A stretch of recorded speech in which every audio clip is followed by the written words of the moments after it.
crowds gather in front of the city hall with the chupinazo, or rocket celebration. Champagne sprays the crowd, sangria is poured over heads.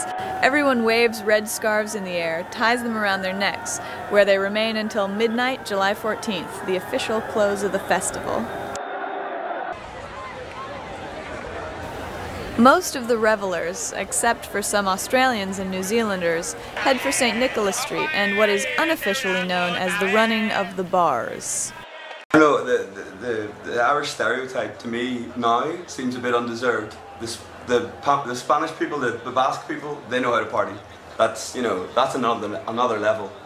You know, whenever you go out and, like, you know, the Irish do, they like to socialise and they like to go out drinking, but a solid 9 days drinking with no respite at all, you know, constantly. 8 o'clock in the morning, they're still partying, you know, half an hour before the bull run, they're partying. Bull run sobers them up. After the bull run, back into it again.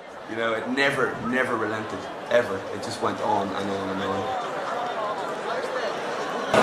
You've been awake for longer than 24 hours longer, you know, 3 days straight being awake, and then you just keep drinking and partying. Everyone's dressed the same, everyone's the same spirits, there's no fights, there's no nothing, you know?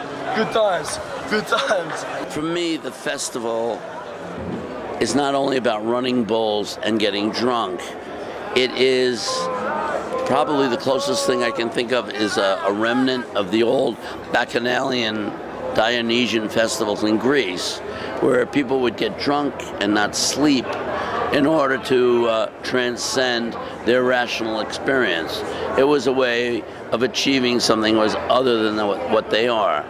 And so you get really drunk and you don't sleep, and suddenly you're awakened to a world where there's no more thinking anymore. You don't, why is this happening? Why does that happen? You know, it's just, you're just existing. As for the Australians and New Zealanders, well, many head off in a different direction. Yeah, Becky. I just try to mix it up a little, huh? Everyone's jumping.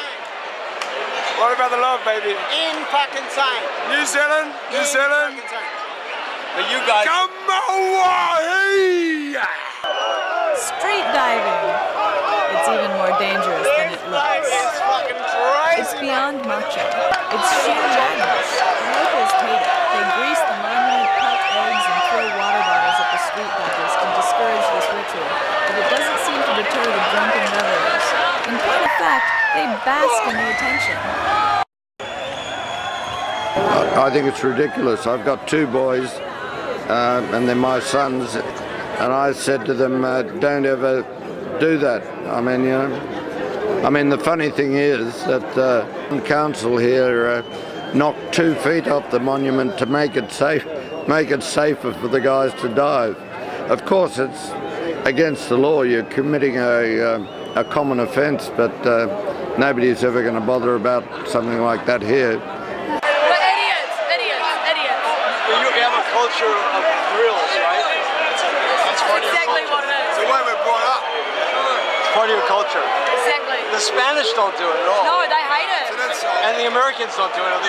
Never Just Kiwi and Aussies, yeah. No, but in the U.S. you can't do this. You have to sign waivers. You have to do all that stuff, and you get hurt, you break your arm. That's just how it goes. You can't sue anybody. You sue here, you're out thousands of dollars. You sue in America, you're good. When you land wrong here, you die. Yeah, the one guy just before, he dropped on the ground. They must have caught him, but his head's still on the ground. He cut his head open. My friend last year saw someone die doing the same thing, smashed his skull open.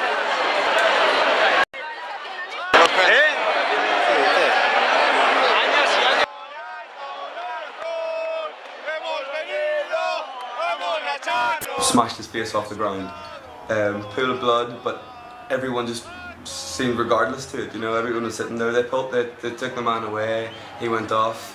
Everyone kind of went, okay, back to the business of getting drunk. You know, they're not going to let a pool of blood get in their way. You know, this is a recurring event in Pamplona. You know, the bloodstained streets are hardly a new thing, and yeah, that was a strange affair.